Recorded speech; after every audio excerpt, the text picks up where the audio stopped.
ఉన్నారు.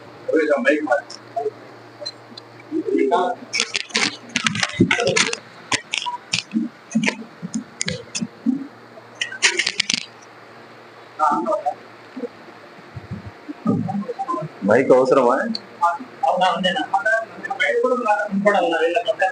బలిజ సేవా సంఘం వారు ఈ రోజున ఎన్నికల్లో పోటీ చేస్తున్నట్టు ఎన్డీఏ కూటమి అభ్యర్థిగా పోటీ చేస్తున్నటువంటి నన్ను ఆహ్వానించి మీ వంతుగా మాకు మద్దతు తెలపల్లా, మాతో పాటు నడవాలనే ఆలోచనలో భాగంగా ఆహ్వానించినందుకు కానీ మీ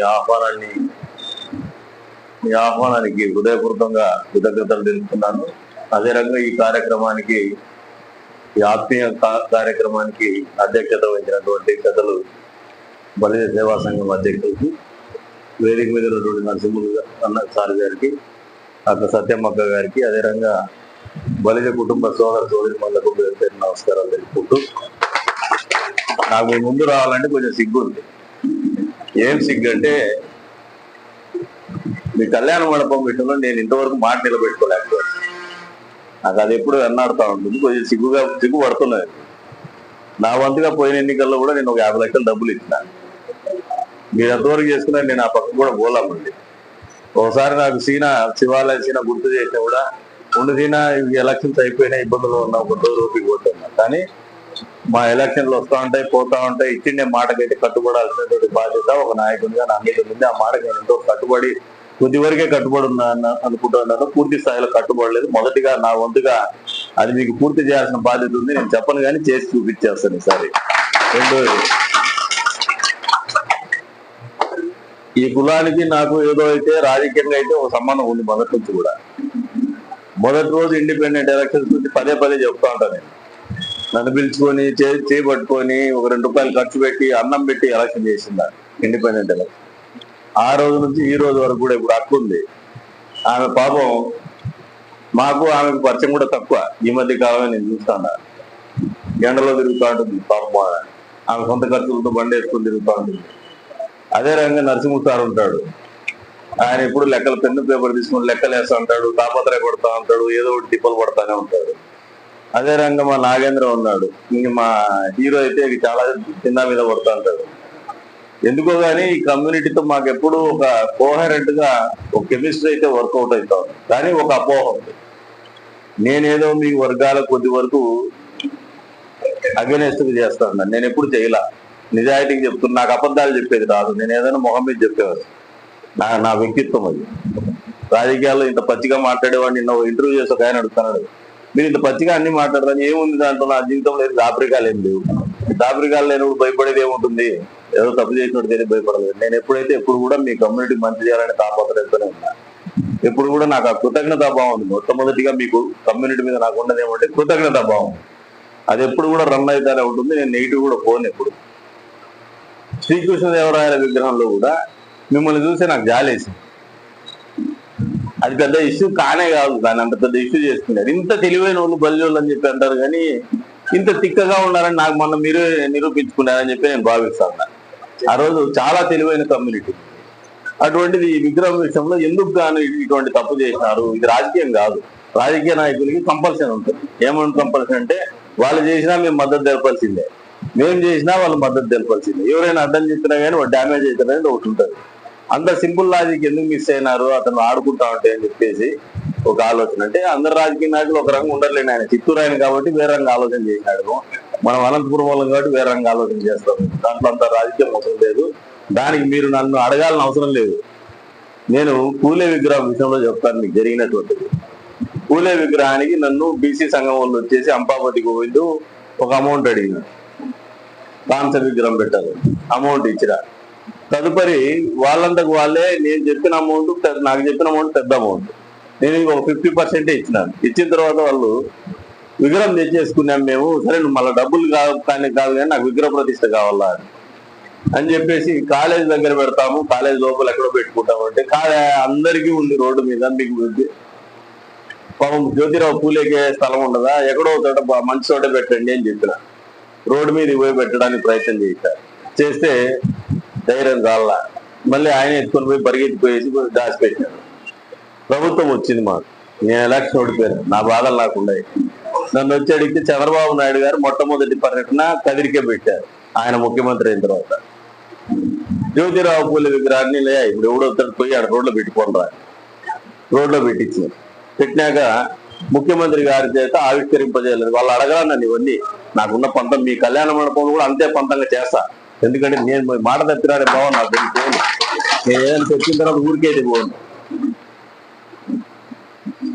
జ్యోతిరావు విగ్రహం ఆడ పెట్టిన తర్వాత ముఖ్యమంత్రి పర్యటనలో ఆయన విగ్రహం ఆవిష్కరించేటువంటి కార్యక్రమం పెడితే నాకు ఆయన సెక్రటరీ గారు ఫోన్ చేశారు. సుప్రీంకోర్టు గైడ్ లైన్స్ ఉన్నాయి ప్రసాద్ గారు, దాన్ని ఎట్లా చేస్తారో అదొకటి మీరు తప్పించేసేయండి, చేయలేరు ముఖ్యమంత్రిగా. ఆయన ముఖ్యమంత్రిగా చేస్తేనే కదిరి రమ్మని, లేకపోతే అవసరం లేదండి. పోయేసి దానికి లాస్ట్ ఒప్పించేసి తీసుకుపోయేసి ఫస్ట్ ఆయననే చేశారు. అది మొండికి చేసి మీ విషయంలో కూడా చెప్తాను, అది ఇష్యూ కాదు, మీరు అడగాలని అవసరం కాదు. మీరు ఇంతమంది ఇన్ని రకాలుగా మాకు కానీ సమాజానికి కానీ ఉపయోగపడే కమ్యూనిటీ చిన్న కోరిక ఏదైనా కోరితే చేయాల్సినటువంటి బాధ్యత రాజకీయాల్లో ఉన్నటువంటి మాకు ఎప్పుడు నిరంతరం ఉంటుంది. అదేమి it is not costing anything. మాకు సమాజానికి చెడ్డ చేసేది కాదు, లేదంటే మాకు ఇబ్బందికరమైన పరిస్థితులు తెలైతేది కాదు, రెండు రకాలుగానే కాదు. ఏదో ఒక ఇన్స్పిరేషన్, శ్రీకృష్ణదేవరాయలు అంటే ఒక ఇన్స్పిరేషన్, ఒక కమ్యూనిటీకి అట్రిబ్యూట్ చేయాలి, మీరు ఓన్ చేసుకున్నారు కానీ అతను అందరూ వాడు ఒక ఇన్స్పిరేషన్. శ్రీకృష్ణదేవరాయలు ఈ భూమి ఉన్న రోజులు ఉంటాడు చరిత్రలో నిలిచిపోయినాడు. కాబట్టి అటువంటి ఇన్స్పిరేషన్ నే మనం ఐడియల్ గా చూస్తూ ఉంటాం, కానీ దాని విగ్రహాలు పెట్టుకోవడం ముఖ్య ఉద్దేశం అంటే ఎప్పటికప్పుడు వాళ్ళ గురించి ఆలోచన కానీ వాళ్ళు చేసినటువంటి పనులు కానీ వచ్చే తరాలకు ఇన్స్పిరేషన్ గా ఉండాలనే ఆలోచనతోనే విగ్రహావిష్కరణలు చేస్తూ ఉంటారు. కాబట్టి దాని గురించి పెద్దగా మీరు ఆలోచన పెట్టుకోవద్దండి. మీరు అడిగిన దానికంటే మంచి స్థానంలోనే దాన్ని పెట్టిస్తాము, అందరికీ ప్రతినిత్యం కనపడే రంగానే పెట్టిస్తాం, కానీ ఎక్కడో పోయేది మారుమూల ప్రాంతంలో పెట్టినా అది నా వంతు బాధ్యత. మీరు 3 నెలలు అడిగినారు, 30 రోజుల్లో పెట్టించేస్తాం. ఖచ్చితంగా ప్రభుత్వం వస్తుంది ఇక్కడ, ఖచ్చితంగా మనం గెలవబోతున్నాం, దాంట్లో అనుమానం ఏం పెట్టుకోవద్దండి. ఎందుకంటే 2 ఎలక్షన్లు, ఒక ఎలక్షన్ నేను నిర్లక్ష్యంతో పోగొట్టిన ఎలక్షన్, మనల్ని ప్రజలు ఓడించాలని లేదు. ఈసారి నేను నిర్లక్ష్యం వహించడంలో, అలసత్వం వహించడంలో, రెండింటిలోనూ అప్రమత్తంగా ఉన్నా. కాబట్టి ఈ ఎలక్షన్ అనేది మన చేయి దాటిపోయే ఎలక్షన్ కాదు. అందులో మీరు కూడా ఒక తాటి మీదకి వచ్చినారు, బ్యాక్వర్డ్ కమ్యూనిటీస్ కానీ బలయ సోదరులు కానీ వీళ్ళందరూ ఒక తాటి మీదకి వచ్చినారు. ఇటువంటి పోలరైజ్ చేశారు. గడిచిన 20 సంవత్సరాలు నేను రాజకీయాల్లో పార్టిసిపేషన్ వచ్చిన తర్వాత, పోటీ చేసేటువంటి పరిస్థితి వచ్చిన తర్వాత, ఎప్పుడో చిన్నప్పుడు 94లో చూసిన, ఆ రోజు లీడర్ని చూడలే, కేవలం ఒక ఇష్యూని తీసుకొని రాజకీయం జరిగింది కదిరిలో. దాని ఫలితం 56,000 మెజార్టీ వచ్చింది. ఆ రోజు అదొక ఇష్యూ. అది అంటే నాయకుడిని జొన్నా సూర్యనారాయణ ఇంకోన్న చూడాల, ఎన్టీఆర్ గారి చరిష్మా, తెలుగుదేశం పార్టీ స్థానికంగా ఒక అంశాన్ని తీసుకొని జరిగింది అది ఆ రోజున్న పరిస్థితి. అందుకు ఆ రోజుల తర్వాత మళ్ళీ అటువంటి పరిస్థితులు ఈ రోజున నియోజకవర్గంలో ఉన్నాయి. అంత పెద్ద స్థాయిలో మెజార్టీ వస్తామా లేదంటే తగ్గుతుంది, అది secondary. But win is inevitable. గెలవడం అనేది గెలుపు అనేది తథ్యమైపోయింది. కాబట్టి ఆలోచన పెట్టుకోనక్కర్లేదు. కాకపోతే అప్రమత్తంగా ఉన్నాం, చివరి వరకు పనిచేయాలని ఆలోచనతో ఉన్నా. మీరు కూడా ఆ ఆలోచనకి సహకరించమని చెప్పేసి మళ్ళీ కోరుతా ఉన్నాను. మీరు మనసుల్లో ఒకటే గుర్తుపెట్టుకోండి, కందికుంట ప్రసాద్ అనే వానికి ఒక కృతజ్ఞతా భావంతోనే బలిజ కులస్తులతో నేను బతుకుతా ఉన్నా. నాకెప్పుడు మీరు చెడ్డ చేయాలని ఆలోచన ఉంది. నాకు మంచి చేసినటువంటి కులం ఇది. నేను వడ్డర్లు ఎప్పుడు ప్రేమిస్తాను, ఎందుకంటే మా పార్టీ జెండా నేను ఇడిచిపెట్టిన వాళ్ళు ఇడిచిపెట్టరు. ఆ కృతజ్ఞత ఎప్పుడు నాకు వాళ్ళ మీద ఉంటుంది. దాని తర్వాత నాకు రాజకీయాల్లో ఉన్న కృతజ్ఞత భావం ఉన్నటువంటి కులం బలిజ కులం. ఎందుకంటే నేను ఈ మీటింగ్ లోనే కాదు, అన్ని మీటింగ్ లో చెప్తాను. మీ కులం మీటింగ్ లో నాయకులు మామూలు చెప్పుకోరు, నేను చెప్పుకుంటాను. ఇప్పుడు మీ చింతాసి నా ఇంట్లోనే పడుకున్నాను ఆ రోజు, తలుపులో పోయి అందరూ కష్టపడి పని చేసినారు, రాత్రి మొదలు తిరిగినారు. మనిషిని నిలబెట్టేటప్పుడు ఆ రోజు గెలవచ్చు ఓడచ్చు, కానీ రాజకీయంగా అయితే ఒక స్థానం అయితే కల్పించినారు నాకు. కాబట్టే ఈరోజు మనగలుగుతాను, ఈరోజు పోటీ చేయగలుగుతాను.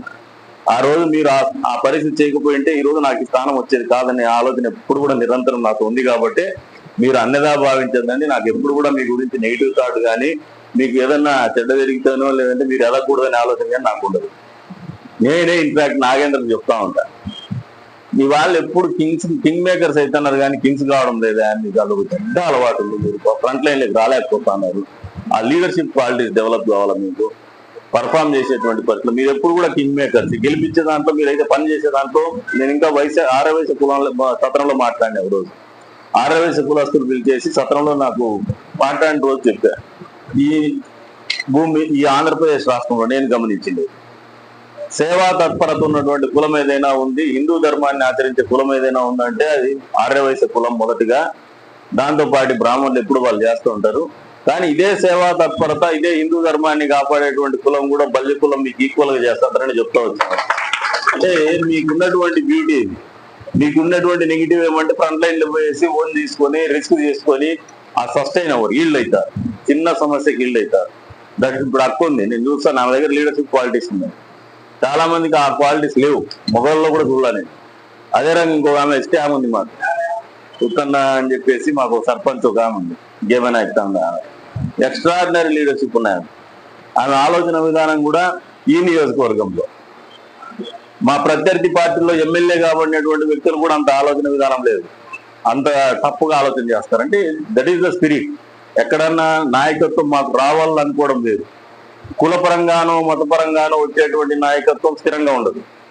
మన దగ్గర ఉన్నటువంటి నైపుణ్యం కానీ చాతుర్యం కానీ నాయకత్వ లక్షణాలతో తెచ్చుకునేది మాత్రం అది మనకు ఖచ్చితంగా మన అంటే ఉంటుంది. అది ఎటువంటి పరిస్థితుల్లో ఆటపోట్లు వచ్చినా కూడా నిలబడేటువంటి గుణము నాయకత్వ లక్షణాల్లో భాగంగా ఉంటుంది. అదే రాకెట్ సైన్స్ కూడా కాదు, చూసి నేర్చుకోగలగాల, తెంపు ఉండాలా, ధైర్యం ఉండాలి. మీ శ్రీకృష్ణ దేవరాయలు చూసి నేర్చుకోవాలి, ఎవరినో కాదు. ఆ విగ్రహం పెట్టుకునే ముందు ఇవన్నీ ఆలోచన చేసుకోండి. మా వంతుగా మేము ఎప్పుడు మీకు అవకాశాలు వచ్చినా కూడా నా వంతుగా వ్యక్తిగతంగా చెప్తాను, నేను ఎప్పుడు చెడ్డ చేయలేదు, చెడ్డ చెయ్యను కూడా, ప్రోత్సహిస్తా కూడా. నా వంతుగా నేను ఎప్పుడు కూడా మీ ఎంత ఉంటా అని చెప్పేసి కూడా ఈ సందర్భంగా తెలియజేసుకుంటూ మరొకసారి మనసిక్కి చెప్పినా, నేను మీకు ఎవరైనా బాధపడద్దని, నేను ఉండేటి వాస్తవాలే చెప్పుకుంటాను. వాటి వేరే రంగా ఆలోచన చేసుకోవద్దు. మాకు నెగిటివ్ మాట్లాడినప్ప ఇట్లా కూడా మాట్లాడు.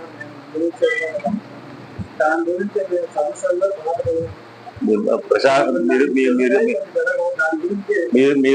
మీకు ఏదైతే మాట చెప్పినానో ఇవన్నీ పూర్తి చేసే పోతా. నేను నిన్న మీకోసం కాకపోయినా మొన్న ఒక ఆయన ప్రెస్ వచ్చి అడిగి చెప్పిన, నేను కొన్ని నాకు ప్రజలు ఆదరించినటువంటి విధానాన్ని కావచ్చు, వాళ్ళు చూపించినటువంటి ప్రేమను బట్టి కావచ్చు, నేను చేయాల్సినవి చాలా ఉన్నాయి, ఇంతవరకు చేయలేకపోయినాను. చేసే పోతా, ఊరికే పోలేదు. నాకేం ఆస్తి మీద కోరికలు లేవు, లేదంటే పదవుల మీద కోరికలు లేవు, ముఖ్యమంత్రి మేము కాలేం, లేదంటే ఏదో పదవి వస్తే డబ్బులు వస్తాయని ఆలోచనతో రాజకీయాల్లో లేను. ఈ రాజకీయాల్లో డబ్బులు ఎంత సంపాదించగలరో నాకు తెలుసు. నేను సంపాదించేది ఏముండదు, ఇది ఒక మాయా ప్రపంచం. ఈ మాయా ప్రపంచంలో జీవితాన్ని పోగొట్టుకోవాలి. కానీ తృప్తి ఏముంటుందంటే 10 మందికి ఉపయోగపడేమని, 10 మంది ప్రేమను జోరగొట్టేమని, 10 మంది పేదలకు ఉపయోగపడేటువంటి వెసులుబాటు ఉన్నటువంటి వ్యవస్థ కాబట్టి నువ్వు ఆ ఆలోచన ధోరణి ఉంటే దీన్ని ఎంజాయ్ చేయగలవు. డబ్బు కోసం అయితే ఎన్ని డబ్బులు సంపాదించిన గోపాలన్న నువ్వు రాజకీయాల్లో? నాకు తెలిసి సంపాదలేదు. ఒక తమాషా డబ్బు కోసం అయితే రాజకీయాలకు రావద్దు, అధికారం చెలాయించాలని ఆలోచనతో రావద్దండి. అవన్నీ over a period of time మన దగ్గర కమిట్మెంట్ ఉండి చేస్తా ఉంటే ఒకవేళ ఆటోమేటిక్గా వచ్చినా రావచ్చు. కానీ అన్ని రోజులు నిలబడుకోవాలా. అది నిలబడుకోవాలంటే చేసేటువంటి వృత్తి మీద ప్రేమ ఉండాలా, ఆ వృత్తిలో ఉన్నటువంటి ప్రజల మీద ప్రేమ ఉండాలా, ఆ ప్రాంతం మీద ప్రేమ ఉండాలా. ఆ 3 ఉంటే నాయకత్వం అనేది అదే ఆటోమేటిక్ వస్తుంది. కాబట్టి మీరు ఎప్పుడైనా కానీ మీ పిల్లలకి ఏదైనా పర్సనాలిటీ డెవలప్మెంట్ క్లాసెస్ కావాల్సింటే నన్ను వాడుకోండి, మీ పిల్లలకు మంచి జరుగుతుంది. మంచిగా చెప్తా, బిడ్డలకు మంచి చేయాలని ఆలోచిస్తూనే బతుకుతాను కాబట్టి ఖచ్చితంగా వాడుకోండి అని కూడా చెప్తాను. మీ సేవా సంఘం తరఫున 100% నేను దానికి ఎప్పుడు ప్రిపేర్ అయి ఉంటా. కాబట్టి మరొకసారి మనస్ఫూర్తిగా మీరు అందరూ కూడా చేసినటువంటి కార్యక్రమానికి పేరు పేరు ధన్యవాదాలు తెలుపుకుంటూ, ఎన్నికల తర్వాత కూడా ఇదే రకమైనటువంటి ఆత్మీయ సమ్మేళనాలు జరగల. మీకోసం మేము, మా కోసం, అందరి కోసం మనం ఉండాల్సినటువంటి అవసరం ఉంది. కాబట్టి మరొకసారి ఈ సేవా సంఘం అనేది నిరంతరం సేవలు కూడా చేయాలనే ఆలోచనతోనే ముందుకు పోమని చెప్పేసి కూడా కోరుకుంటూ, నాకు పిలిచి ఆహ్వానించి మీరు చూపిస్తున్నటువంటి ఆప్యాయతకు సదా ఎల్లవేళ్ళ కృతజ్ఞుడిగా ఉంటారని చెప్పేసి కూడా ఈ సందర్భంగా తెలియజేసుకుంటూ ధన్యవాదాలు.